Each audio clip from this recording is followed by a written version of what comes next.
Всем привет, с вами Артем. В этом видео мы продолжаем сравнивать видеокарту RX 5700 XT, и сегодня в качестве оппонента выступает GTX 1070. Эта карта до сих пор считается очень хорошим приобретением. Предыдущий ролик с RX 580 SE можете найти в подсказках или в описании. Как можно видеть, в нашем случае первая карта это Sapphire Nitro Plus, а вторая это MSI Gaming X. Тестирование проведем в играх и совсем немного синтетики. Настройки практически везде ультра, разрешение 1080p. Захват видео осуществляется с помощью устройства видеозахвата с отдельным компьютером. На диаграммах результаты чистого прогона бенчмарка FPS без оверлея. Оверлей хоть и немного, но покушается на кадры. Ну и начинаем как обычно с Лары. Настройки ультра, средняя частота кадров по всему бенчмарку 119/82. Сапфир у нас под андервольтингом, и можно видеть, что до предельной мощности в 220 Вт очень далеко. Для тех, кто пугается мощности видеокарты в 200 Вт и выше, наглядный пример, что это далеко не во всех проектах и тем более условиях. GTX 1070 тоже недалеко отошла от мощности 5700 XT, но тут стоит добавить ремарку. Насколько мне известно, датчик мощности у AMD снимает только чип, тогда когда датчик Nvidia всю карту. Поправьте меня в комментариях, если это не так. Что мне нравится в линейках Gaming X, так это тишина. Абсолютно никакого изменения в звуковом восприятии. 5700 уже немного слышно. Напомню, все тесты проводились специально в закрытом корпусе. Подробнее о стенде в описании.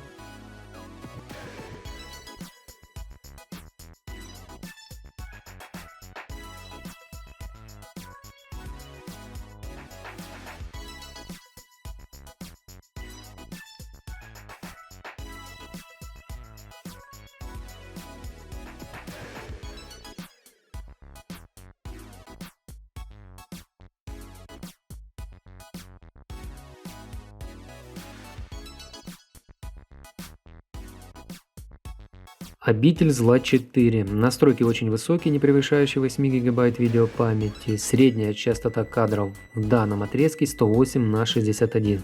Вторая игра, и отрыв RX довольно неплохой. Лично я проходил Resident на 570 RX на 4 ГБ и от души кайфанул даже с более скромными настройками. Помню, единственный момент это что-то с освещением от горящих светильников. Жестко проседали кадры до 20-25. И самое интересное, далеко не везде.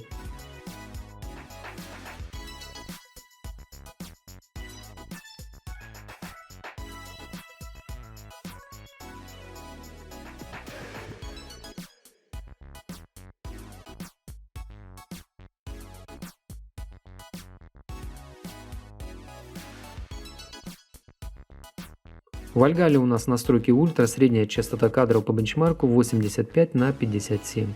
В данном проекте видно, что процессор с 5700 XT трудится усерднее, ну и зарезервировано больше видео и оперативной памяти.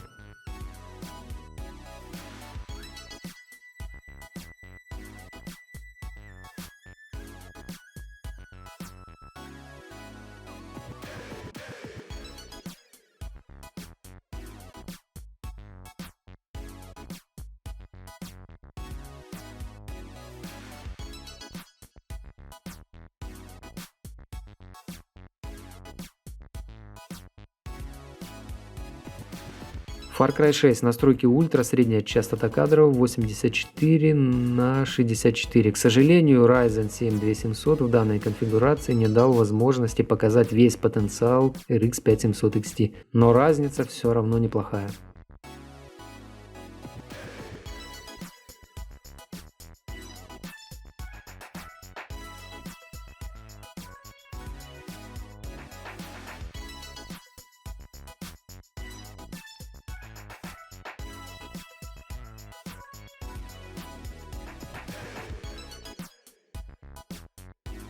Watch Dogs Legion настройки ультра, средняя частота кадров 66/46. RX немного проседает по загрузке, но это не критические отметки.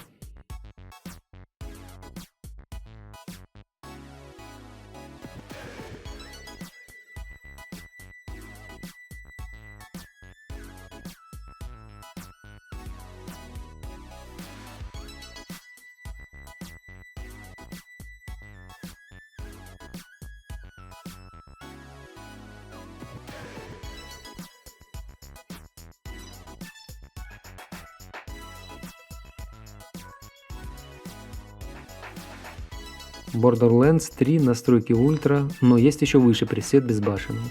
Средняя частота кадров 93 на 56.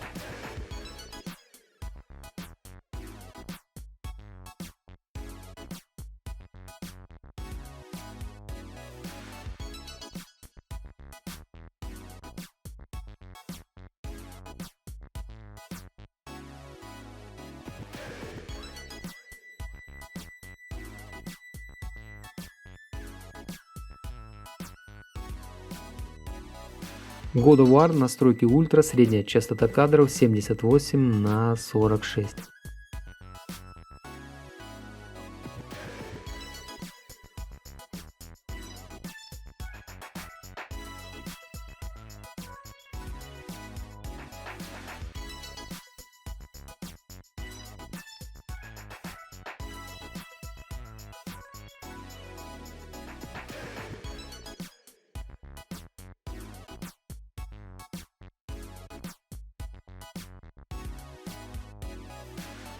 Dead Island 2, надеюсь в этот раз правильно назвал. Настройки ультра, средняя частота кадров 96 на 69.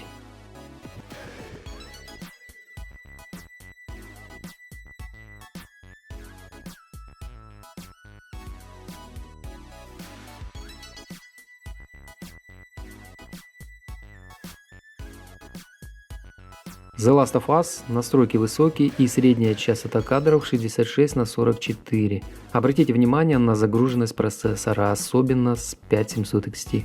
А с GTX 1070 больше используется OZU.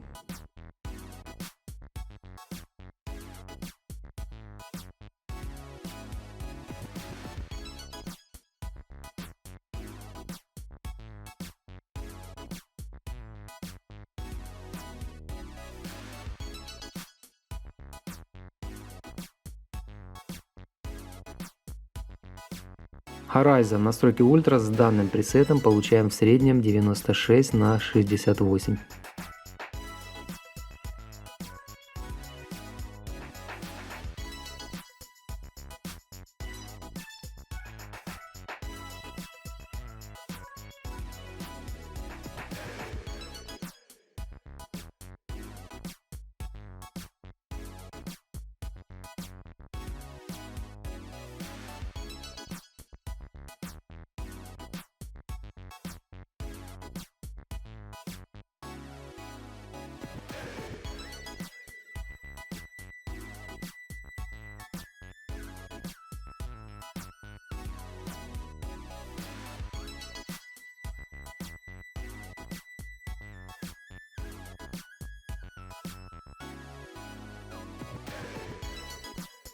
A Plague Tale Requiem настройки ультра, средняя частота кадров по представленному отрезку 71 на 40.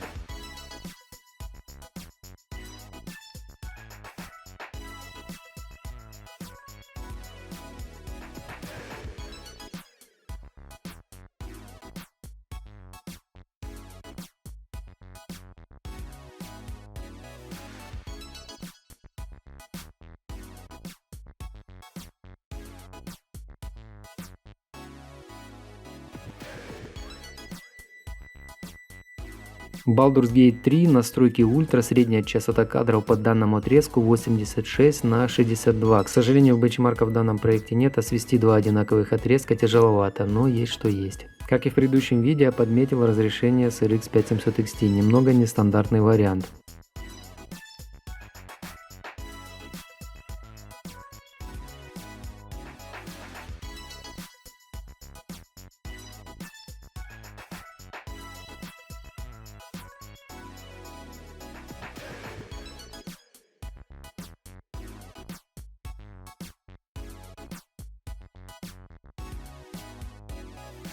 Uncharted 4, настройки максимальной и средняя частота кадров по отрезку 107 на 69.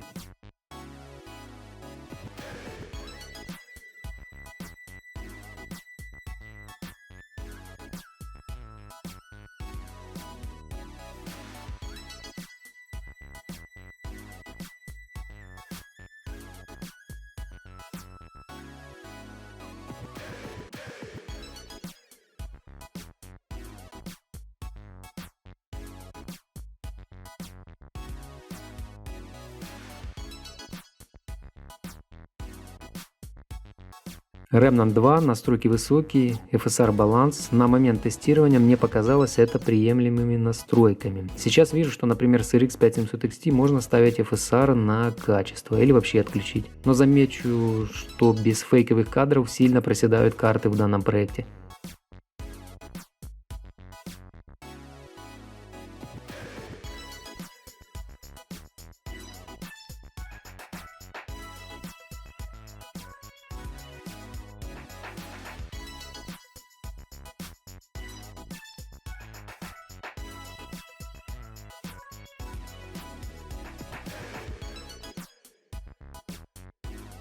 RDR2, настройки очень высокие, на ползунке пресета графики первое значение качества, средняя частота кадров по представленному отрезку с эпизодом ограбления 81/50. Как обычно, имеется погрешность от прогона бенчмарка, он нестабильный, разбег на выходе имеется.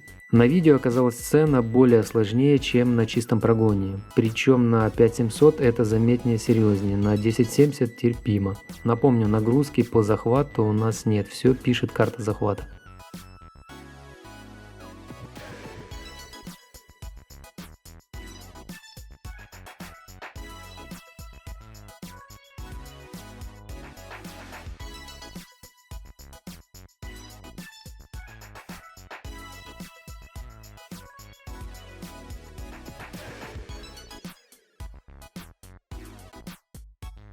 Война миров Z, настройки ультра, средняя частота кадров 153/105. Процессор при данных условиях немного пасует перед данными картами. И это не всегда зависит от загрузки самого процессора. Например, есть потенциал, но логистика в доставке данного потенциала может подводить. Огромное количество факторов, которые на это могут влиять. При всех равных тот же R5 5600, думаю, загрузил бы обе тестированные карты по полной.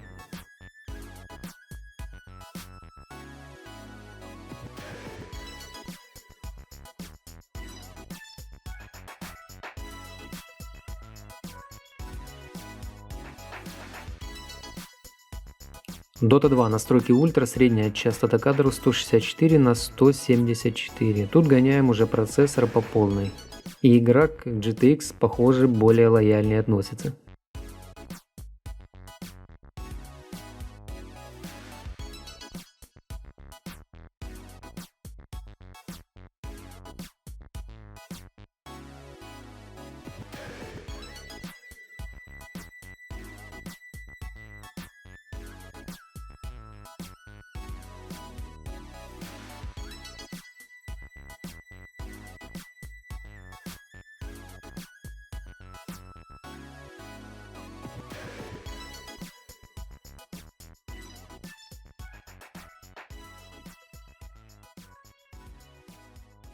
CSGO, настройки ультра, средняя частота по бенчмарку 313/328. Аналогичная ситуация, как и в предыдущем проекте Dota 2. Вот такие получились результаты. Постарался по возможности затронуть побольше игр, дабы более объективный получился тест. Стоит также отметить, что тест бенчмарк FPS проводился в конкретных отрезках, то есть в любом случае есть в играх места, где видеокартам гораздо сложнее переваривать происходящее на экране. Я даже не особо определился, а стоит ли вообще переходить с 1070 на 5700 XT. Как вы думаете? Напишите свое мнение. Меня, например, устраивает производительность обеих карт.